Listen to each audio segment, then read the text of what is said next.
पर्यन्तां वन्दे गुरुपरम्पराम्।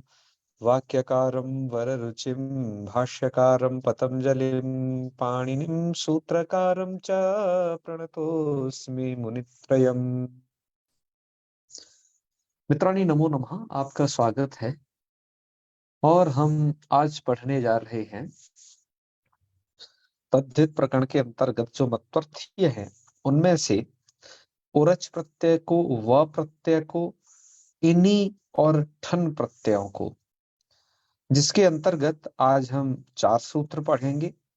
दंत उन्नत उरच के साथ वोन्यतरस्याम अत इनिठनौ और व्रीह्यादिभ्यश्च। आज हम इन 4 सूत्रों का व्याख्यान पढ़ेंगे और केसाद वो अन्यतरस्याम के अंतर्गत आए हुए जो 2 वार्तिक हैं, इन 2 वार्तिकों को भी पढ़ेंगे। अन्यभ्योपि दृश्यते और अर्णसो लोपश्च। तो चलिए, अब उरच प्रत्यय विधायक सूत्र है यहाँ पर दंत उन्नत उरच। इस सूत्र के द्वारा प्रथमा समर्था दंत शब्दात मतुवर्थे उरच स्यात्। प्रथमा समर्थ से और केवल दंत शब्द से मतुवर्थ में उरच प्रत्यय का विधान होता है। उरच जो प्रत्यय है, ध्यान देंगे, जो यह उरच प्रत्यय है, इसके चकार की संज्ञा हो जाती है। चकार की संज्ञा होने के अनंतर ये उरच प्रत्यय उर ऐसा शेष रहेगा, अदंत शेष रहेगा। यह प्रत्यय तभी होता है जब दंता उन्नताश्चेत, जब दंत उन्नत होंगे तभी यह प्रत्यय होगा। तो अतः विग्रह भी ऐसा ही किया जाता है कि उन्नताः दंताः सन्ति यस्य।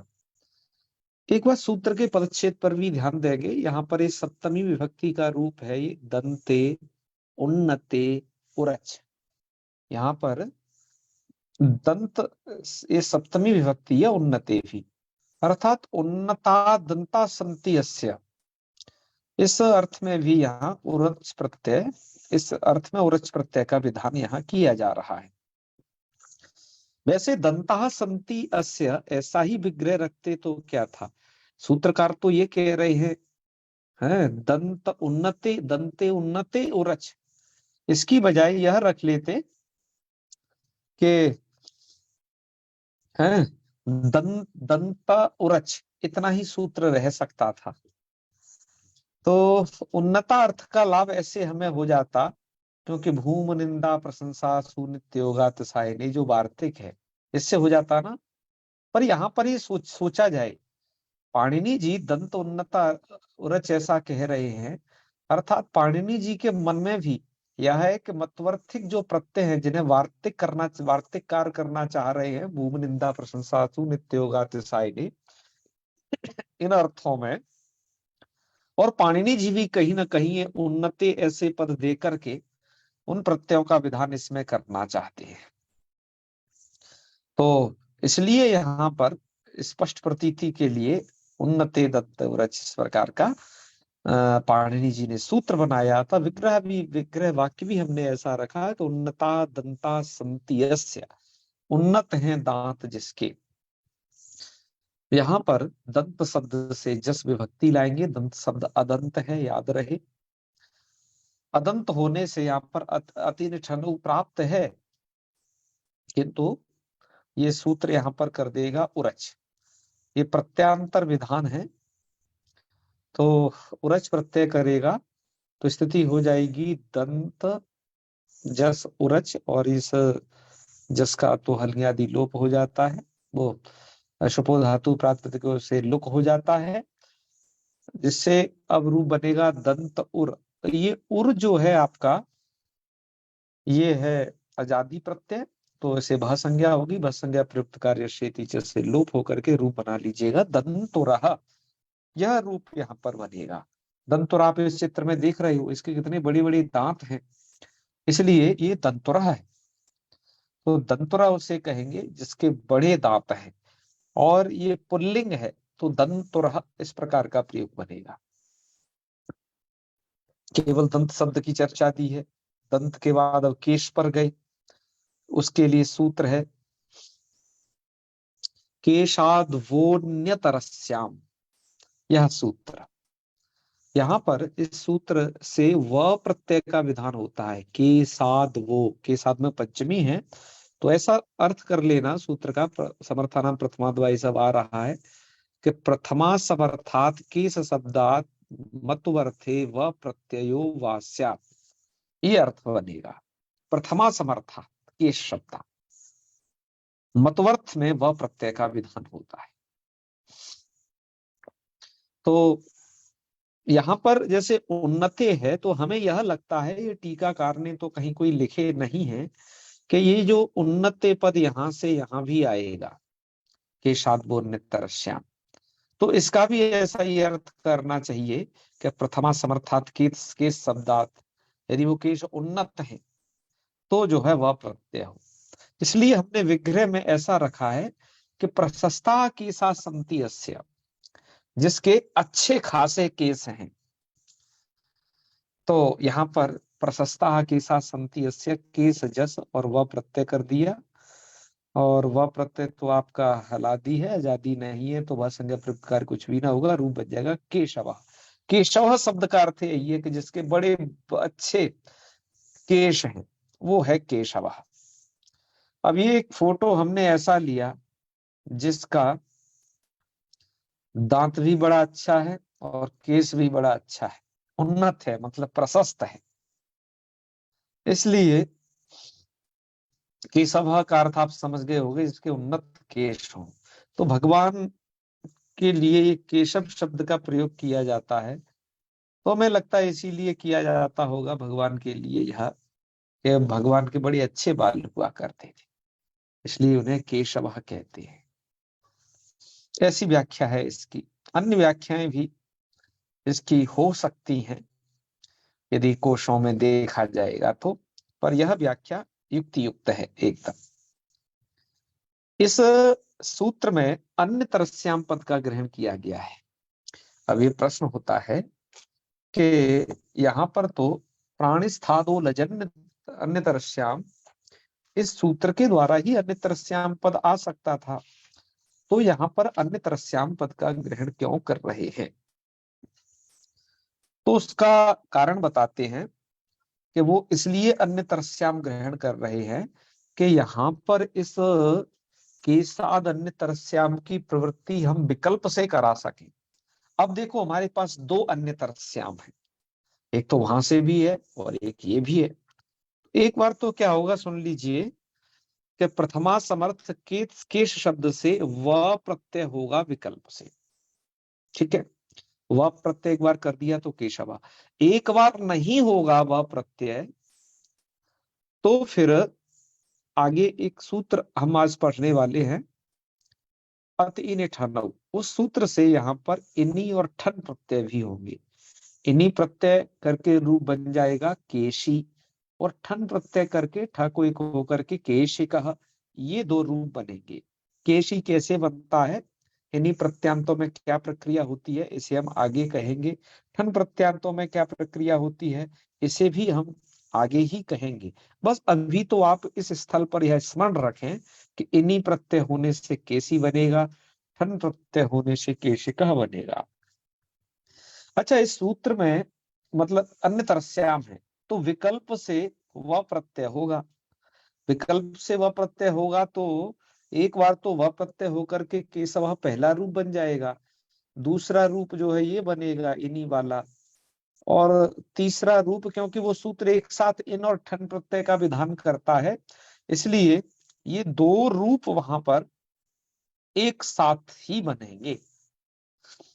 और जब हमारे पास अन्य तरस्याम एक और है, कहने का तात्पर्य यह है कि के साथ वो अन्य तरस्याम जब नहीं लगेगा और अति ठनु जब नहीं लगेगा, तो जो मतु प्रत्यय चल रहा है वह मतु प्रत्यय यहाँ पर हो ही जाएगा।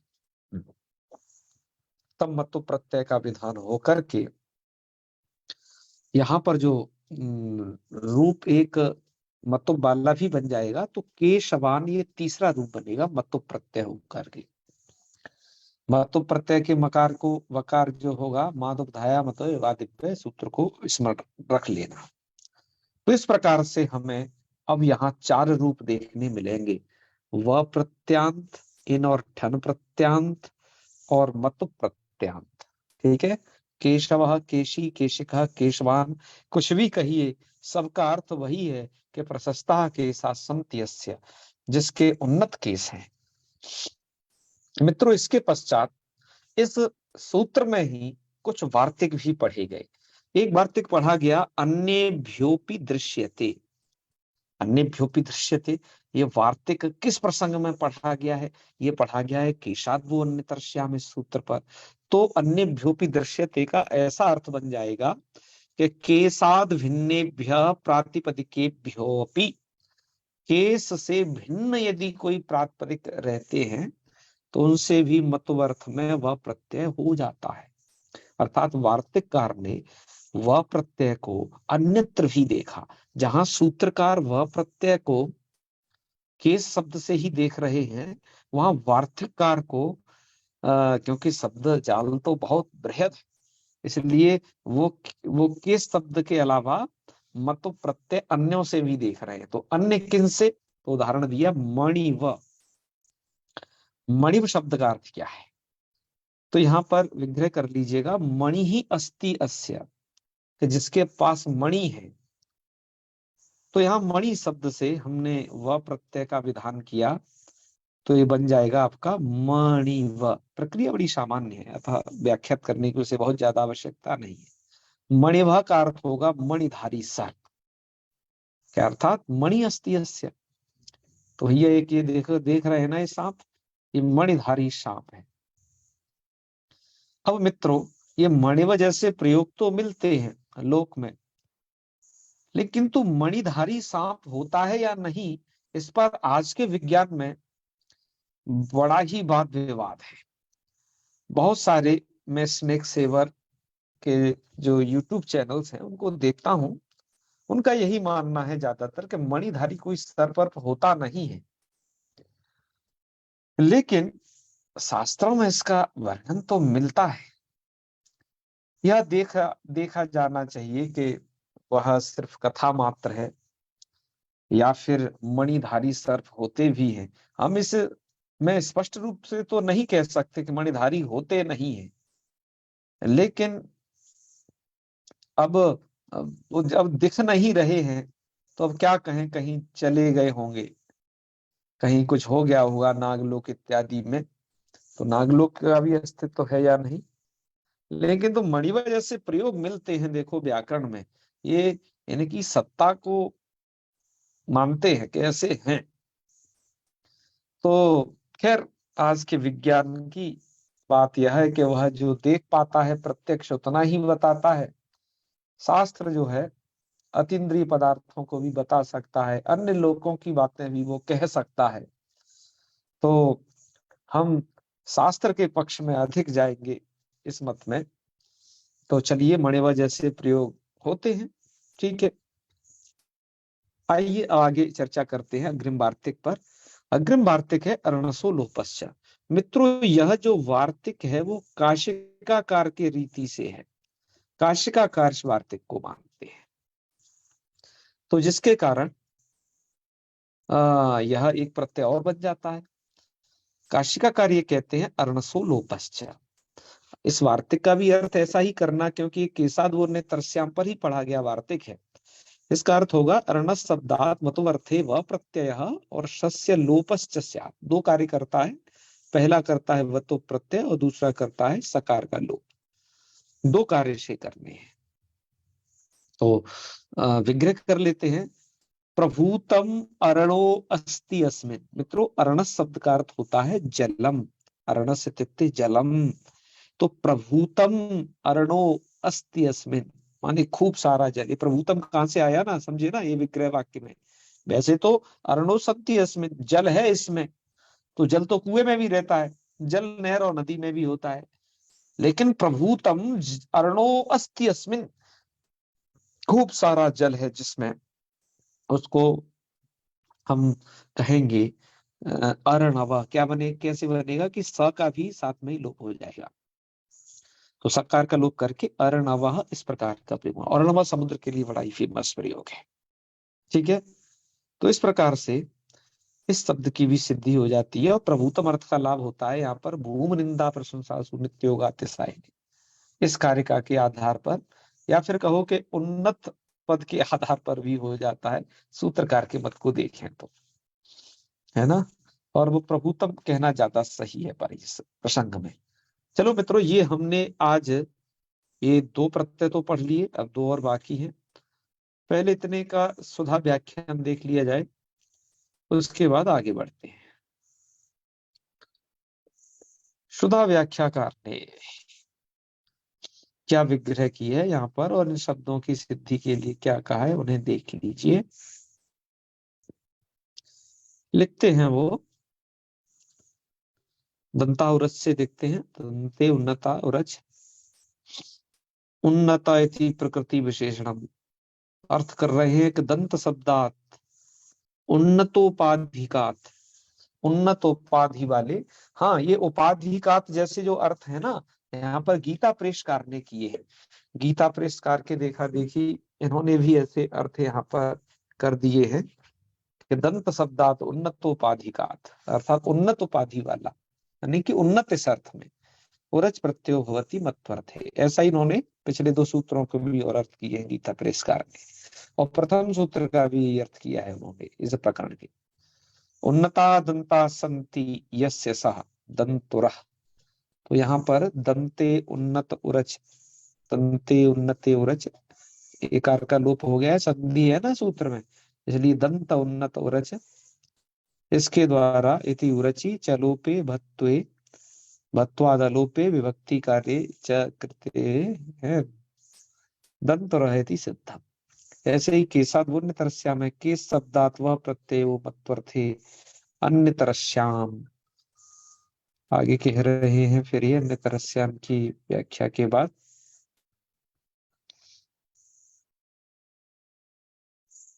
आगे कहते हैं कि केसाह संति अस्य इति केशव, कह रहे केसाद वो अन्य तरस्याम इति वे विभक्ति कार्य च कृते केशव। पक्षे मतुपि, पक्ष में मतुप हो जाएगा तो केशवान बन जाएगा। और ये भी कहते हैं कि अत इन ठनऊ इति इनी, इनी बन जाएगा, तो ये मात्रा लगा लेना, छूट गई है। केशी इति, और ठनी ठस एकादेशे भत्वे भत्वादालोपे संयोगे विभक्ति कार्य चक्रते, क्या बना लिया है, केशिका, इस प्रकार से बनाया है। फिर वार्तिक का व्याख्यान कर रहे हैं, अन्यभ्योपि दृश्यते का। अन्यभ्योपि दृश्यते कई जगह आता है, एक ही जैसा ही वार्तिक है, लेकिन जिस सूत्र के प्रसंग में आएगा वैसा ही इसका अर्थ होगा, ये ध्यान रखना है। पीछे भी कृदंत प्रकरण में वार्तिक आया है, स्वरूप एक है, लेकिन जिस प्रसंग में पढ़ा गया उस प्रसंग के अनुसार अर्थ होगा। तो यहाँ पर अन्यभ्योपि दृश्यन्ते, इसका व्याख्यान कर रहे हैं मणिव, कि मणि अस्य स्थिति मणिव इत्यत्र अन्यभ्योपि दृश्यन्ते इति मणिव इति अर्णवा इति, अर्णांसि जलानि सन्ति अस्मिन्, है ना। इन्होंने बहुवचन से ऐसा विग्रह किया है, तो चलो ऐसा भी विग्रह कर सकते हैं, बहुवचन से भी अच्छा है, बहुवचन से विग्रह करना ज्यादा सही है। तो अर्णांसि इत्युक्ते जलानि सन्ति अस्मिन् स अर्णवः इत्यत्र अन्यभ्योपि दृश्यते। ये जो है इति वे, इससे व करने पर, और अर्णसो लोपश्च इति सलोपे विभक्ति कार्य च कृते अर्णव इति रूपम। ध्यान रहे मित्रों, ये यहाँ पर अन्यभ्योपि दृश्यते इस वार्तिक से ही वह प्रत्यय का विधान मान रहे हैं, और अर्णसो लोपश्च से केवल लोप का विधान मान रहे हैं, इस प्रकार से कर रहे हैं। चलिए, पक्षांतर हो सकता है यह भी, तो ठीक है, आगे बढ़ते हैं। इनकी बात अब समझ आ गई। अग्रिम स्लाइड का व्याख्यान करते हैं। मित्रों, अब इसके पश्चात बहुत ही प्रसिद्ध प्रत्यय हैं जिनका हम बहुत ही प्रयोग करते हैं, जिसमें पहला है इनी प्रत्यय। उसका सूत्र है अत इनि ठनौ। इनी का इन शेष रहता है, अतः हमने अपने इधर इन रखा हुआ है। तो इसका अर्थ ऐसा बन जाएगा कि प्रथमा समर्थात अदंत प्रातिपदिकात मतवर्थे इनी ठनौ वा इस्ता। इस सूत्र के द्वारा दो प्रत्ययों का विधान एक साथ होता है, इनी और ठन का विधान। किससे? सभी यहाँ पर इस पूरे प्रकरण में प्रथमा समर्थ से ही प्रत्यय विधान चल रहा है। हाँ, अतः कहने से ये जो विधान है अदंत प्रातिपदिक से होगा। और यहाँ पर जो अतः है इससे भी पता चलता है कि ये पंचमी है। तो अदंत प्रातिपदिकात्मत्वर्थे निठनौ वास्ता विकल्प से करना है। अच्छा, वा क्यों यहाँ पर लिखा हुआ है? ज्यादातर व्याख्याकारों ने वा नहीं दिया है, लेकिन वा यहाँ पर इसलिए है क्योंकि प्राणिस्थादाचो आतो लज अन्य तरस्याम, इस वार्तिक के द्वारा यहाँ पर अन्य तरस्याम, वो इस सूत्र के द्वारा यहाँ पर अन्य तरस्याम पद आ जाता है। तो इसलिए इस सूत्र के द्वारा भी इन और ठन का जो विधान है वो विकल्प से है। इन होगा, ठन होगा, और इनके अभाव में मतुब भी होगा। ये ध्यान रहे। अतः तीन रूप बनेंगे यहाँ पर। सूत्रकार ने, यहाँ मूलकार ने भले ये दो रूप दिए हैं, दंडी दंडिका, किंतु तीसरा रूप यहाँ पर दंडवान भी बनेगा। ठीक है, जो हमने इधर दिया हुआ है। तो चलिए शुरू से इसके रूपों को साधते हैं कि दंडो अस्य अस्ति का, कि दंड है जिसका, तो दंड सु और इन्हीं प्रत्यय कर लिया। और इन्हीं प्रत्यय करने के पश्चात विभक्ति इत्यादि के कार्य कर लिए। इन्हीं का इन शेष रहेगा, हलंत रहता है वो इन। और दंड शब्द के आकार का यस्येति से लोप कर लेना, तो रूप बन जाएगा आपका दंडिन। दंडिन आपका हो गया कृदंत प्रातिपदिक संज्ञा करके सुविभक्ति लाएंगे। सुविभक्ति जब आप इससे ले आते हैं तो सु का सु, और पहले सु उससे कार्य कर लीजिए शौच। शौच सूत्र के द्वारा इन्नादि नाम उपधाया दीर्घ स्यात्, तो दंडिन का में जो इन है इसकी उपधा जो इकार है उसे दीर्घ करके दंडीन ऐसा बना लीजिए। ये ऐसे कार्य आप पहले भी कराए जब आपने हलंत पुल्लिंग प्रकरण को पढ़ा है। शौच वहां पर उद्धृत भी किया गया है, जैसे यशस्वी, यशस्विनौ, यशस्विना, इस प्रकार के बहुत सारे शब्दों में आपने लगाया है। इसके पश्चात शौच लगा करके दंडीन जब बन गया तो दंडीन का आगे सु का सा है, उस सकार का तो क्या कर दिया आप हल आदि लोप कर दीजिए, और दंडीन के इस नकार का न लोप प्रातिपदिकांत से लोप करके दंडी यह रूप बन जाएगा। तो ये वस्तुतः शब्द नामत है, याद रहे दंडिन। ये तो सुविभक्ति में सिर्फ दंडी बना है, तो नाम तो होने से रूप ऐसे ही चलेंगे, दंडी दंडिनौ दंडिन। हाँ ठीक है, इस प्रकार से आपको नांत मान करके इसके रूप श्रृंखला चला देनी है। इसके पश्चात जब इन नहीं होगा, जब आप ठन करेंगे, अर्थ वही रहेगा, दंडो अस्य अस्ति इति। ठन ठा को एक हो जाता है, और इस दंड के डकारोत्तरवर्ती आकार का स्थिति जैसे लोप करके दंडिकः बना लेना। तो रूप दो बन गए, पहला दंडी, दूसरा बन गया दंडिकः। और जब मतुप करेंगे तो दंडवान ये भी बनता है। तीन तीन रूप बनेंगे, दंडो अस्य अस्ति इति, दंडी, दंडिकः और दंडवान। ये तीनों रूप सिद्ध हो जाएंगे। मतु प्रत्यय के मकार को बकार वही करेगा, मातुधाय मतदिव्य, तो दंडवान बनेगा। ध्यान रहे। ऐसे ही एक अदंत शब्द है धन शब्द, तो धन शब्द के भी इसके भी तीन रूप बनेंगे। ठीक है, एक तो दंडी की तरह धनी, और धनी का, और धनवान, तीन रूप बनेंगे ऐसे ही। ठीक है, ऐसे ही एक शब्द है क्षत्र के, क्षत्रो अस्य अस्ति, तो क्षत्री, क्षत्र का, क्षत्रवान। इस प्रकार से ये तीन तीन रूप बनेंगे, जिसमें ये तो नांत बनता है दंडित, और ये अदंत है, और मतुब वाला तो आप समझ रहे हो, है दंडवत ऐसा बनेगा, दंडवान दंडवत दंडवत्ता, इस प्रकार के रूप वो चलते हैं। तो यहाँ जो जैसे रूप चलते हैं उनकी प्रक्रिया हलंत पुल्लिंग में एक बार बता दी गई है, वहां से आप अवगत रहे। चलिए अब इसके बाद ये इन और ठन की प्रक्रिया अदंत शब्दों से जान ली। इसके पश्चात मित्रों कुछ अनदंत शब्द हैं। अनदंत माने कि जो ह्रस्व अत से भिन्न शब्द हैं, कुछ उनसे भी इन और ठन प्रत्यय का विधान करना है।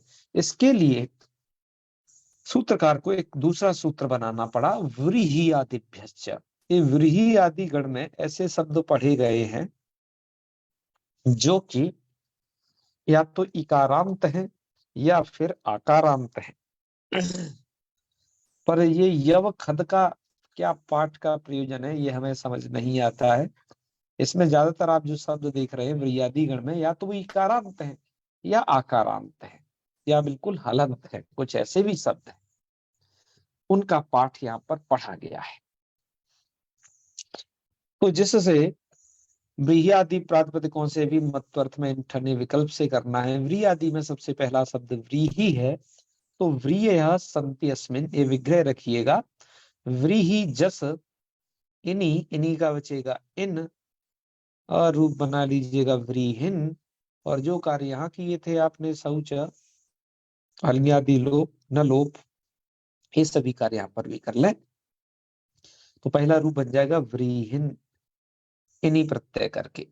दूसरा बनेगा ठन प्रत्यय होकर के व्रीहिकः। तीसरा बनेगा व्रीहिमान। मित्रों व्रीहिमान में माँ को वार नहीं होता है, क्योंकि मादुब्धाय मत विवादिभ्यो और जया दोनों ही सूत्रों से संभव नहीं है, अतः यहाँ पर तो मान ऐसा ही प्रयोग बनेगा। तो ठीक है, इसी प्रकार से आपको यहाँ पर ये जान लेना है कि किस किस तरीके से ये रूप बनेंगे। हाँ? तो ये दो प्रकार के उदाहरण यहाँ पर प्रस्तुत कर दिए हैं। तो आज हमें इतना ही पढ़ना है। व्रीहादिगण यहाँ पर आपको बता ही दिया, और इससे इसके संदर्भ में जो कुछ कहा गया है यहाँ पर शुद्धा व्याख्या में, एक बार उसको भी देख लेते हैं। यहाँ पर दंडी दंडिकः दंडो अस्य अस्ति इति, यहाँ पर अतिन ठनऊ से यानी प्रत्यय हुआ, और भत्वे अलोपे विभक्ति कार्य चक्रते दंडी ऐसा बनाया है। ठीक है, ठनी ठस से एकादेश से भत्वे अलोपे संयोग विभक्ति कार्य चक्रते दंडिका है ऐसा बनाया है। ठीक है, सामान्य प्रक्रिया है, इसलिए कुछ खास इन्होंने लिखा भी नहीं है यहाँ। और व्रीहादिभ्य का अर्थ किया है इन्होंने कि व्रीहादिभ्य प्रातिपदिकेभ्यः इनि ठनी प्रत्यय भवतः मत्वर्थे। तो व्रीहि व्रीहि का ये व्रीहिमान जैसे प्रयोग नहीं दे रहे, मतलब बाल्य है ना, नवतयाने ने दंडी यहाँ पर दंडवान ऐसा भी प्रयोग नहीं दिया है, पर वो प्रयोग बनते हैं। टीकाकारों ने यहाँ पर वैसी व्याख्याएं की है। तो व्रीहि सन्ति अस्य सौ इति व्रीहि व्रीहादिभ्यश्चेतीनि भत्वे भत्वात् इलोपे और संयोगे पदा दीर्घ चक्रते व्रीहि ऐसा रूप बन जाएगा, और ठन करने पर व्रीहि का ये रूप बनेंगे। तो कोई इन्होंने खास चर्चा नहीं, सामान्य नहीं रूप सिद्धि दी है। तो मित्रों आज हम पढ़ते हैं इतना ही, यहीं तक। इसके पश्चात हम अब कल पढ़ेंगे विनी प्रत्यय को, गमनी प्रत्यय को, अच प्रत्यय को और युष प्रत्यय को। ये चार प्रत्ययों को कल पढ़ लेंगे और कल प्रकरण समाप्त हो जाएगा। तो आज लेते हैं यहीं तक आपसे विदा। चलिए, ओम सर्वे भवन्तु सुखिनः, सर्वे सन्तु निरामयाः, सर्वे भद्राणि पश्यन्तु, मा कश्चित् दुःखभाग् भवेत्। ओम शांति शांति शांति। सर्वेभ्यो नमो नमः। शुभ रात्रि, प्रणामाः। हर हर महादेव। सत्यम जी।